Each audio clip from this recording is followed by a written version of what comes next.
My first day at the company felt like walking into a storm, not knowing if I'd make it out. The place buzzed with energy, folks rushing about with papers, phones glued to their ears, and the clack of keyboards nonstop.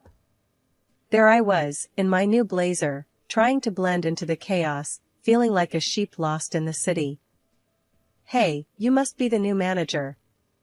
"I'm Mark, head of the department." "You got a name, or should I just call you Newbie?" A voice cut through the noise, pulling me back to reality. I turned to face him, Mark, the guy I heard so much about. Tall, with a smirk that probably got him in and out of trouble, and eyes sharp as knives. "I'm Julie," I replied, trying to sound more confident than I felt. "And I'd prefer Julie over Newbie." He laughed, a deep sound that somehow made the room seem less intimidating. "Alright, Julie, let's see if you can keep up. This place waits for no one. You ready to dive in, or you gonna stand there looking scared?" His blunt words stung a bit, but I knew this was the real deal. No sugarcoating, no hand-holding. I was here to make a mark, not to be coddled. "I'm ready. Just show me where to start."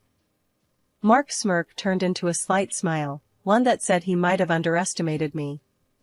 "Come on, then. I'll show you the ropes. But don't expect me to go easy on you. You'll have to earn your keep here." As we walked through the maze of desks and buzzing lights, Mark rattled off names and projects, his words a rapid fire that I struggled to catch. "And another thing, don't expect everyone to play nice. This isn't kindergarten. It's a battlefield. You got the guts for it?" I nodded, feeling the weight of his gaze. "I didn't come here to play. I'm here to work and to win." "Good answer. Let's see if you mean it." Mark led me to my new office, a small space with a window overlooking the city. It wasn't much, but it was mine. The days that followed were a blur of meetings, deadlines, and learning curves steep enough to give anyone vertigo. Mark was relentless, always pushing, always demanding more. But behind the tough exterior, I caught glimpses of something else, a teacher, maybe even a friend. "Julie, this report looks like it was written by a 5-year-old. Do it again," Mark would say, tossing the papers on my desk without a second glance. Or, "You're gonna let Johnson talk over you like that? Stand up for your ideas, or they'll walk all over you."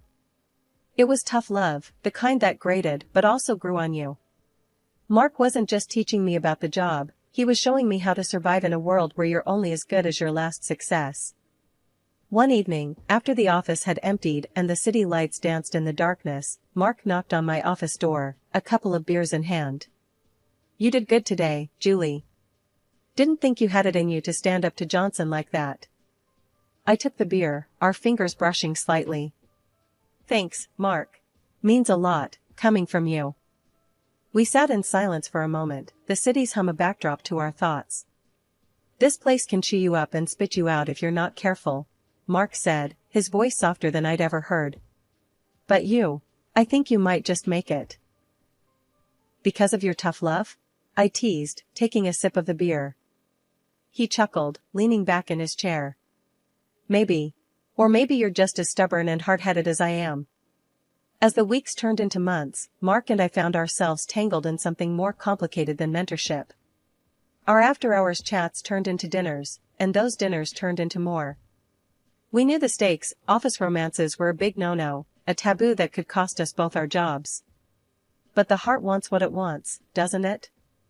"Julie, we're playing with fire here," Mark would whisper, his voice heavy with a mix of desire and caution, after one of our secret meetups. "I know, but I can't help it," I'd respond, my heart racing, feeling the thrill and the danger all at once. "Let's just keep this between us. No one has to know." And so, our secret affair began. We became experts at hiding our feelings in the daylight, saving them for the shadows where we could be ourselves, if only for a moment. The risk made everything more intense, but it was a game of Russian roulette. Every stolen kiss, every whispered promise, was a bullet in the chamber, and we were both playing with the trigger. Life's funny, you know? One minute, you're sneaking around, trying to hide your love like it's some kind of contraband, and the next, you're facing a moment that could change everything. That's exactly how it went down with Mark and me. It was a Thursday evening, the kind of evening that didn't seem special until it suddenly was. We were at my place, a modest apartment that had become our little sanctuary away from the prying eyes of the world. The air was filled with the smell of the spaghetti I had cooked, a simple dish, but Mark swore it was the best he'd ever had. "Julie, you know, this sneaking around is getting old," Mark said out of the blue, his fork pausing mid-air. His voice was casual, but his eyes were anything but. I chuckled, thinking he was about to crack a joke. "What do you suggest, a billboard announcing Mark and Julie's Love Shack?" He didn't laugh. Instead, he put his fork down and took my hand, his touch sending a familiar thrill up my arm. "I'm serious, Julie. I've been thinking. Why don't we just make this official? Marry me, Julie. Let's stop hiding." The words hit me like a bolt of lightning. Marry him? Was he serious? My heart started racing, and a part of me wanted to say yes, before my brain could catch up. But then, reality kicked in. "Mark, you know we can't. The company." "Screw the company," he cut in, his usual calm replaced with a passion I hadn't seen before. "I love you, and I'm tired of pretending like you're not the most important part of my life. We'll figure it out. We always do." His words, so raw and honest, melted any reservations I had. How could I say no to a man who was willing to risk it all for us?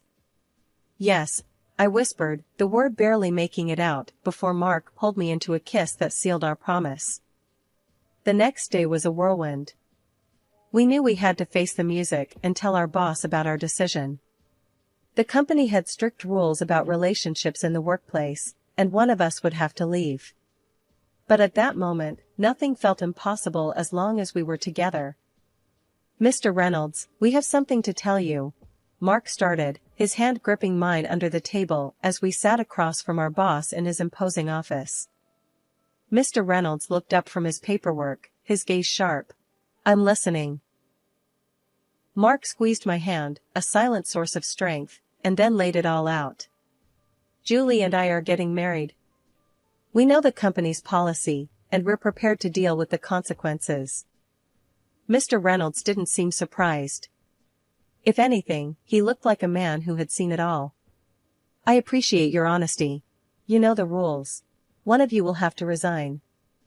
Mark was quick to lay down how it was going to be, his voice firm, brooking no argument. "It's going to be Julie who resigns. I've got the career and the salary that we need to keep things going strong.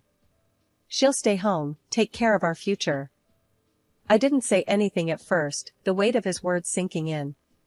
Part of me wanted to argue, to say we should find another way. But then, the resolve in Mark's eyes told me this was the decision he believed was best for us. "All right," I said finally, my voice steady.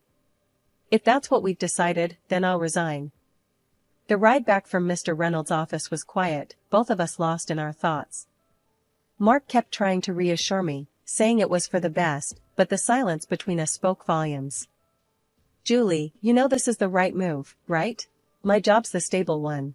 It just makes sense," Mark finally said, breaking the silence as we stood at the door of our shared future. I looked up at him, searching his face for any sign of doubt. But all I saw was certainty. "I know, Mark. It's just a big change, that's all. But we'll make it work. We always do." The honeymoon phase in our suburban home didn't last long. At first, it was all laughter and shared dreams, but then the atmosphere started to change, and not for the better. Mark began to show a side of him I hadn't seen before, a side that expected everything to be just so, perfect and without a single flaw. One evening, as I was trying to get dinner ready after spending the day cleaning the house, Mark came home early. The house smelled like the roast I had in the oven, and I thought it would cheer him up. I was wrong. "Julie, what's this?" Mark's voice cut through the quiet of the kitchen, sharp and cold. I turned to see him holding a plate with a slight frown. "It's dinner, Mark. I tried a new recipe I thought you'd like," I said, trying to keep my voice steady. The tension in the air was thick enough to slice. He took a bite and immediately made a face. "This is what you call dinner? It's bland," Can't you do anything right? He dumped the plate into the trash with a clatter that made me jump. I felt a sting of tears in my eyes, but I fought them back. I'm sorry, Mark. I'll make something else, I murmured, turning back to the stove, my hands shaking slightly. No, forget it. I'm not hungry anymore. His words were a dismissal, and he stormed off to the living room, leaving me alone with my failed dish and a sinking heart. But it didn't stop there. Mark's demands grew by the day. If a shirt wasn't ironed to his liking, it ended up thrown on the floor. If he found a single speck of dust, he'd make a show of wiping it up with his finger and then wave it in front of my face. What do I keep you around for if you can't even keep the house clean? He'd say, and each word felt like a slap. One night, he came home late to find me asleep on the couch, waiting up for him. The TV was still on, a low hum in the quiet room. He woke me up, not gently, but by snatching the blanket away. Why are you sleeping? The house is a mess, he barked, his eyes scanning the room for any sign of disorder. I rubbed my eyes, confused and tired. Mark, it's 2 a.m. What mess are you talking about? He didn't answer, just stomped off to our bedroom, leaving me to wonder what I had missed. The next morning, I found a list on the kitchen counter, items he expected to be done by the time he got back. It was like living with a ticking time bomb, never knowing what would set him off next. I tried to talk to him about it one evening, tried to understand where all this was coming from. Mark, can we talk? It feels like you're always angry with me. What's going on? He just looked at me, cold and distant. There's nothing to talk about. I work all day, and I expect to come home to a clean house and a decent meal. Is that too much to ask? But I'm trying my best, I said, my voice barely above a whisper. Clearly, your best isn't good enough. And with that, he left the room, leaving me standing there, feeling smaller and more alone than ever. My attempts to stand up for myself didn't go unnoticed, but they sure didn't go unpunished either. After one particularly heated argument where I dared suggest a divorce, thinking maybe the threat of it would shake him up, he retaliated in a way I hadn't expected. You want to play tough, Julie? Fine. Let's see how you manage without access to the bank accounts. Mark spat out, his face twisted in anger. The next day, I found out he wasn't bluffing. My card was declined at the grocery store, leaving me mortified and empty-handed. When I confronted him about it, his response chilled me to the bone. Learn your place, Julie. You don't threaten me. You need to understand who's in charge here. Stuck in a house with dwindling supplies, I felt my independence slipping away. Mark carried on as usual, unaffected, dining out for lunch and dinner, while I was left to scrounge around for whatever was left in the pantry. Feeling desperate, I broached the topic of divorce again, hoping maybe this time it would bring some sense into him. Surprisingly, it did, but not in the way I expected. Divorce? Are you out of your mind? Do you have any idea what that would do to my reputation? He hissed. Yet, the day after that conversation, Mark did a complete 180. He came home with flowers, something he hadn't done since our early days, and even arranged a romantic dinner at home, just for the two of us. For a moment, I let myself believe that maybe, just maybe, this was the turning point. Maybe he realized what he stood to lose. Maybe this was him trying to make amends. But like a mirage, that hope vanished as quickly as it appeared. The gentle, attentive man who brought me flowers was gone, replaced once again by the cold, demanding stranger I'd come to live with.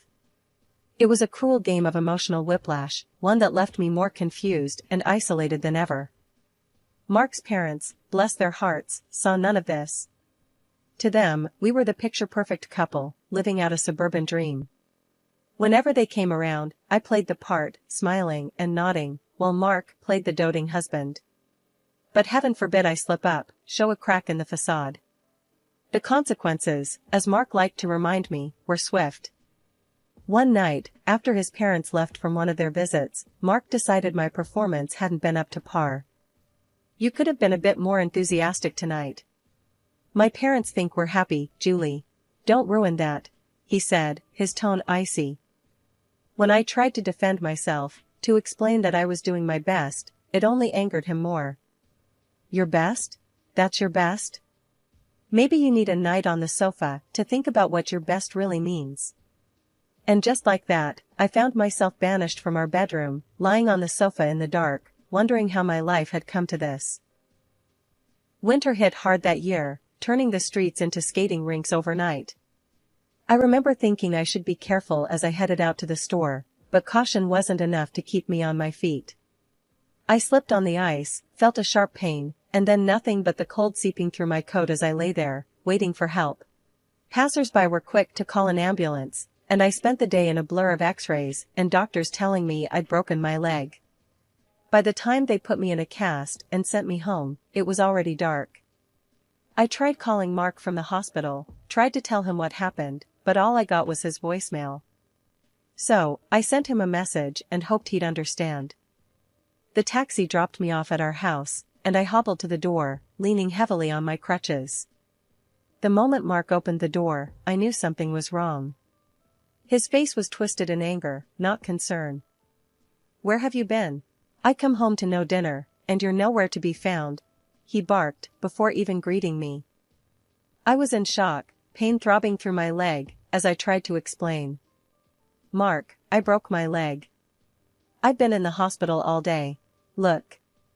I lifted the edge of my coat to show him the cast, thinking surely this would soften his anger. But it didn't. "Excuses, Julie. Always excuses with you. A broken leg is no reason for laziness," he snapped back, as if my injury was a personal inconvenience to him. Tears pricked my eyes, not just from the pain but from the utter disbelief.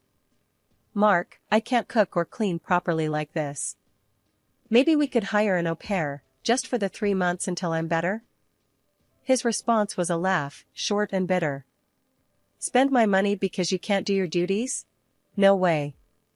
You'll just have to manage." And just like that, I was left to fend for myself. Cooking was a nightmare, each step a new level of pain.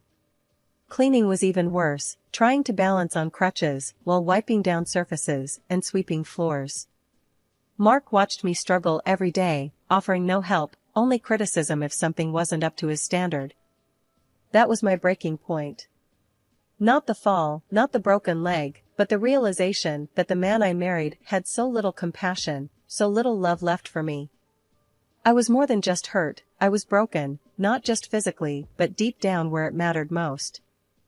It was a day like any other, or so I thought, hobbling around on one leg, trying to keep the house up to Mark's impossible standards. The pain was a constant companion, but on that day, it was overshadowed by a growing sense of defiance. I'd reached my limit, fed up with the way Mark treated me, especially after the incident with the trash. I'd forgotten to take it out, a simple mistake, but Mark turned it into a spectacle. He came home, saw the full trash can, and without a word, dumped it right there on the floor next to me. "Clean it up," he ordered, his voice cold as ice. I did as he said, fighting back tears, the pain in my leg burning with each step I took to tidy his mess. That night, I couldn't sleep, thoughts racing through my head. By morning, my decision was made. I confronted him with divorce papers, my hand trembling, but my resolve firm. Mark just laughed, a sound that made my blood boil. "You think you can scare me with divorce?" he scoffed, taking the papers, but not looking at them. "This time I'm not scaring you, Mark. I'm serious," I said, meeting his gaze, trying to convey just how much I meant it. His laughter stopped, replaced by a smirk. "Fine, I'll sign them. But let's do this properly, go to a lawyer in the city." I should have known it was too easy, too smooth. But I was desperate to be free, to end this nightmare. So, I agreed, and we drove together. Halfway there, on the highway, he pulled over, mumbling some excuse about the wheel needing air. "Get out for a sec," he said. I trusted him. I got out. And then, before I could even realize what was happening, he drove off, leaving me there, alone and stranded with my broken leg in the biting cold. Panic set in, but I had to act. I called him, using the recording function on my phone, because I needed evidence, proof of this cruelty. "Mark, come back. This isn't funny," I said, my voice shaking from cold and fear. His laughter crackled through the phone, icy and sharp. "Facing the consequences of your decision, Julie. You want to be independent? Solve this yourself." And then he hung up. I was left standing there on the side of the road, cars whizzing by, my heart sinking. Betrayed, abandoned, but most of all, determined. That's when a car pulled up. To my surprise, it was my former boss, Mr. Reynolds, who also happened to be Mark's boss. His brow furrowed in concern as he rolled down the window. "Julie, what on earth are you doing out here, especially in this condition?"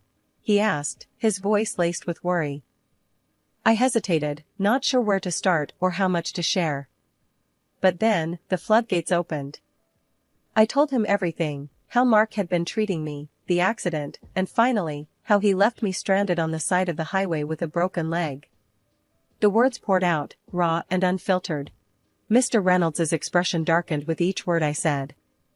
"This is unacceptable, Julie. Get in the car. We're going to sort this out," he said, his tone leaving no room for argument. He drove me to his office, offering me a hot coffee that warmed my hands, but couldn't touch the chill in my bones. After I settled in, he excused himself for a moment. I didn't know what he planned, but I trusted him. He returned shortly, mentioning he had invited Mark over under the guise of an urgent meeting. When Mark walked in and saw me, his face went white as a sheet. "Julie? What?" "Sit down, Mark. We have a lot to discuss," Mr. Reynolds interrupted, his voice calm, but with an edge that made Mark comply without a word. Mr. Reynolds didn't mince his words. "Mark, I've been informed of your behavior, both as a husband and indirectly as an employee. It's inexcusable. I can't have someone who exhibits such cruelty on my team. You're fired." Mark tried to defend himself, throwing a panicked look my way. "Julie, tell him you're exaggerating. This is just a misunderstanding." That's when I played the recording of our last conversation, the one where he laughed after abandoning me on the highway. The room fell silent as my voice and Mark's laughter filled the space. There was nothing left for him to say. He knew it, I knew it, and Mr. Reynolds knew it. Mark left the office, head hung low, the finality of the situation settling around us like a heavy cloak. Mr. Reynolds turned to me, his expression softening. "Julie, I'm so sorry you went through this. If there's anything I can do..." "Thank you, Mr. Reynolds. Just this. Listening to me, believing me. It's more than I could have asked for," I said, the weight of the past months starting to lift ever so slightly. He nodded, understanding. "You're welcome here, Julie. Take some time to heal, and if you ever want to come back, your job is waiting for you." Finally, it was over. The court didn't just grant me the divorce, they ordered Mark to pay me $100,000 for all the hell he put me through. Having that recording was a game changer. It was the undeniable proof that swung everything in my favor. When Mark's parents heard the whole story, they couldn't even look him in the eye. They came to me, all apologies and sorrowful faces. "We're so sorry, Julie. We had no idea." I told them straight. "You've got nothing to apologize for. It's not your fault he turned out this way." But inside, I felt a bitter sort of satisfaction knowing they saw Mark for who he really was. Losing his job was the cherry on top. Mr. Reynolds didn't waste any time showing Mark the door, and he made a point of telling me I was welcome back anytime. So, I went back to work, back to something resembling a normal life. It felt good, walking into the office, knowing I'd stood my ground and came out the other side stronger. With the divorce settlement, I rented a cozy apartment, a little place just for me. It wasn't just a new home, it was a fresh start, a place where the shadows of my marriage to Mark couldn't reach me. As the days turned into weeks, and weeks into months, the memory of Mark and all the pain he caused began to fade. I threw myself into work, into rebuilding myself and my life. I made new friends, rediscovered hobbies I'd forgotten I loved, and began to enjoy life again, on my own terms. Sometimes, colleagues would tiptoe around the subject of my divorce, but I'd just laugh it off. That chapter's closed, I'd tell them. I'm all about the next adventure now. And it was true. For the first time in a long time, I felt like I was in control of my destiny. Mark had tried to break me, but in the end, he was just a footnote in my story, a bad memory fading into insignificance.